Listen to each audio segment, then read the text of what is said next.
امیر لوگ بعض اوقات تنگ دل، جو دینا ہے دے فراخ دلی سے، تنگ دلی، کمر، کسی پر حقارت کی نظر نہ ڈالے، کسی کو حقیر سمجھ کر کوئی چیز نہ دے۔ بعض بندے دکھلا کر دیتے ہیں یا بتاتے میں نے اتنے گھروں کو راشن دیا، اگر بتائے گا تو پھر بتا دیا اب کیا اجر ملے گا، چھپاؤ گے تو اللہ زیادہ زیادہ۔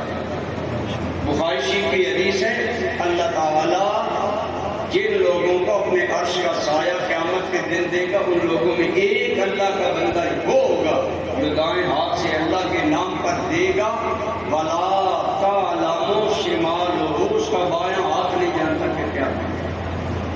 اللہ فرمائے گا تو نے میرے لیے دیا، آج میرے عرش کے سائے میں میں ذکر کر رہا ہوں۔ عصر کے ٹائم وہ ختم ہو گیا مال، حضرت عمر پاس بیٹھے، ایک سوال یہ آیا، یا رسول اللہ میں نے سنا ہے آپ تقسیم کر رہے ہیں اور میں اپنی ہر حاجت مند سوالی اپنے، یا رسول اللہ میں بہت زیادہ حقدار ہوں، غریب آدمی ہوں، میری مدد کی جائے۔ اب سیدھا سا جواب کا جو آیا میں نے دے دیا۔ اپنے گھر کے لیے بیوہ موجود نہیں تھا، یہ نہیں کہا کہ جو آیا میں نے دے دیا۔ جب اس نے اپنی حاجت، اپنی کنگالی، مفلسی، اپنی خستہ حالی بیان کی تو رحمت للعالمین کی رحمت کا ایک پہلو یہ ہے، فرمایا جاؤ باہر دکاندار سے ادھار لے کر اپنی ضرورت پوری کر دو، نام میرا بتا دینا، قرض آمنا کا لال اتار دے گا۔ نہیں سنتا ہی نہیں کبھی مانگنے والا، واہ کیا جود و کرم ہے شے بتا تیرا، نہیں سنتا ہی نہیں کبھی مانگنے والا تیرا۔ حضرت عمر تھے، بڑے صاحب رائے تھے، عرض کرنے لگے یا رسول اللہ صلی اللہ علیہ وسلم، اللہ نے آپ کو اس بات کا پابند تو نہیں کیا کوئی حاجت مانگائے آپ قرض لے کر دے۔ حضرت عمر نے گویا حضور کی حمایت میں بات کیا، پر یہ تو لازم نہیں ہے آپ قرض لے کر دے۔ اللہ کی قسم سنیے حضور خاموش ہو گئے۔ عمر نے اپنی ہمدردی کا اظہار کیا۔ روایت میں آتا ہے ایک اور انصاری آدمی بیٹھا تھا، وہ کہنے لگا یا رسول اللہ جو آپ نے کیا آپ نے اپنی فطرت اور دل کے مطابق کیا، سائل کو خالی نہیں بھیجا، اللہ آپ کو اور زیادہ دے گا۔ حدیث میں آتا ہے جو جو انصاری بات کرتا وہ بے بدعا اور کھلتا جاتا۔ حضور مسکرانے لگے، ہنسنے لگے، فرمایا تو نے بات ٹھیک کی ہے، کوئی آئے محمد کے دروازے پر حاجت لے کر جائے کیوں خالی جائے، میرے کریم سے کر قطرہ کسی نے مانگا دریا بہا دیے ہیں در بے بہا دیے۔ وہ آدمی باہر گیا اور باہر جا کر علامہ اقبال نے یہ روایت کی، آگے سے مجھے ابھی یہ روایت نہیں ملی لیکن ہوگی، اقبال بڑا ایک محقق آدمی تھا، انہوں نے لکھا، وہ بڑی لمبی ایک اس بارے میں فارسی میں علامہ کا کلام ہے بڑا، میں علماء سے کہوں گا فارسی کا وہ مقام پڑھے، جتنا لذت ہے لفظوں میں جو اقبال نے بولا۔ کہتے ہیں کہ حضور نے اس آدمی کو، ایک روایت تو میں نے آپ کو کر دی کہ جاؤ دکاندار سے قرض لے لو میرے نام، ایک روایت میں ہے کہ آپ نے ایک چادر کی اور وہ چادر سیدہ خاتون جنت کی، فرمایا اس کو کسی کے پاس رہن رکھو، اپنی ضرورت پوری کرو، ہم چادر رہن سے چھڑوا لیں گے پر کوئی سوالی مصطفیٰ کے دروازے سے خالی نہ جائے۔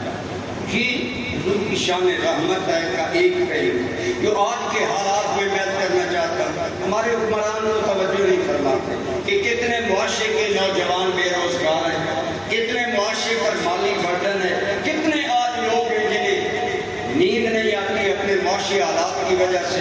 پیروں کے پاس تعویذ لینے کے لیے لوگ آتے ہیں، میرے پاس بھی آتے ہیں، حالانکہ ایسا تو یہ ہے نا سید بھی ہیں پیر بھی ہیں، میں تو ویسے آپ دیکھ رہے ہیں فقیر صاحب بھی، لیکن لوگ آتے ہیں جی ہمیں یہ ہے جب بات تلاش کی یا تو پیچھے کوئی کہ الفقر اصل فقر قاد الفقر ان یکون کفرا، یہ غربت کبھی کبھی بندے کو خدا کے انکاری تک لے جاتی ہے. اتنی بری چیز ہے یہ بھوک، یہ غربت، جس کا ہماری حکومت مداوا نہیں کر رہی. ان حالات میں میلاد منانے والوں، اگر میلاد میں آپ چراغاں کرتے ہیں، اگر آپ گلیوں میں کپڑے لگاتے ہیں، اگر آپ گیٹ بناتے ہیں، انہیں تھوڑا سا ریڈیوس کریں اور کسی رسول اللہ کی امت کے یتیم کو لباس مہیا کر دیں.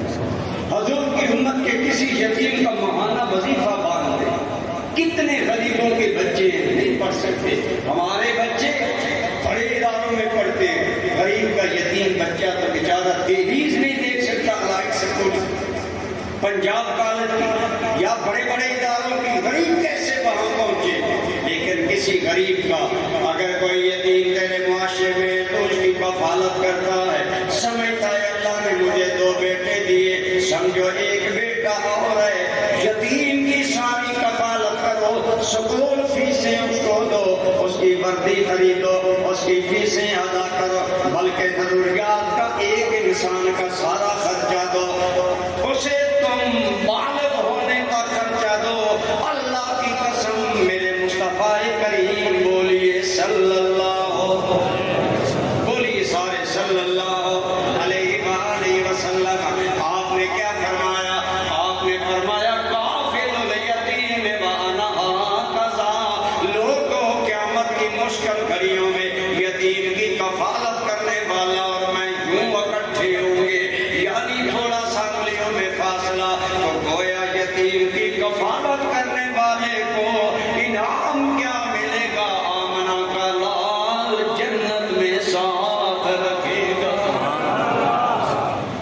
وہ نبیوں میں رحمت لقب پانے والا، وہ راہ دے غریبوں کی بھر لانے والا، وہ اپنے پرائے کا غم کھان. چلو تقریر کا روز کریں، کچھ مہربان سونے کی چاہتے ہیں. اچھا جس کو نیند آئی ہے ذرا، میں ایسے وہ نہیں کرتا لیکن جاتے ہیں. یہ اصل پہلو ہے. حضور نبی رحمت آج بھی اگر آپ جاتے ہیں حضور خوش ہو کسی غریب، بیوہ، یتیم، بے سہارا بندے کے سہارا بن جائے، لیکن بتانا نہیں. ہم معاف کرو، میں اپنے بارے میں یا معاشرے کے بارے میں للأکثر بالکل اکثر ہم یہ ہوتا ہے کہ ڈھنڈورا زیادہ دیتے ہیں، ویسے دیتے تھوڑا. جو ایسا کرتے ہیں ان کو اجر نہیں ملتا، اجر انہیں ملتا ہے جو خاموشی سے. امام زین العابدین واقعہ کربلا کے عینی شاہد ہیں کہ نہیں؟ بولو سید ہیں کہ نہیں؟ سید ہونے میں کوئی شک ہے؟ ڈائریکٹ امام حسین کے بیٹے ہیں، واقعہ کربلا کے شاہد ہیں اور لقب ہے زین العابدین. ایک رات دن میں فرضوں کے علاوہ 1000 تک نفل پڑھنے والا انسان. امام زین العابدین فوت ہو گئے، میں نے خود یہ پڑھا. یہ آپ کو اہل بیت کے پہلو کوئی نہیں بتائے گا الا ماشاءاللہ. امام زین العابدین فوت ہو گئے، مدینہ منورہ میں سادات کے گھرانے میں اہل بیت کے پاس اجنبی عورتیں تعزیت کے لیے آئی. سید زادیوں نے پوچھا کس محلے، بندہ پوچھتا ہے نا تم کس محلے سے آئے، ملاقات نہیں ہوئی. سید زادیوں نے سوال کیا تم لوگ کون ہو، کہاں سے آئے؟ کہنے لگے ہم مدینہ کے رہنے والے نہیں، ہم اہل